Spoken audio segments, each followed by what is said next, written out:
Personnes sont mortes électrocutées par un câble à haute tension sur un marché de Kinshasa en République démocratique du Congo. Mercredi, par temps de pluie, un câble aérien à haute tension est tombé dans un fossé de drainage sur le marché alimentaire de Matadi-Kibala, dans l'ouest de la capitale congolaise. Le bilan provisoire fait état de 26 victimes, parmi lesquelles des commerçants, des clients et des passants. Quand la pluie a commencé, un orage a soudainement frappé le poteau du câble électrique à haute tension. Quand le câble a cédé dans sa chute, il a commencé à frapper les personnes autour.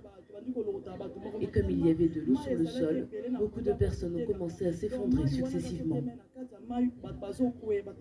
Les corps étendus sur les étals ont été transportés à la morgue et certains témoins de la tragédie, sous le choc, ont déploré l'absence d'entretien des systèmes de drainage de la ville. Lorsqu'il pleut, les commerçants ont souvent les pieds dans l'eau. Ce câble de haute tension et qui a provoqué la mort de plusieurs mamans. Alors, c'est pourquoi nous sommes venus identifier les familles pour que nous puissions apporter les secours, les relèvements de ces familles.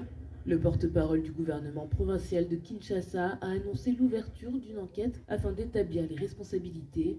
La Société nationale d'électricité a quant à elle précisé qu'un coup de foudre était à l'origine de la coupure du câble à haute tension. La Société nationale d'électricité devrait surveiller ces équipements. Ils gagnent beaucoup d'argent et en les surveillant, ils assureraient la sécurité de leurs clients.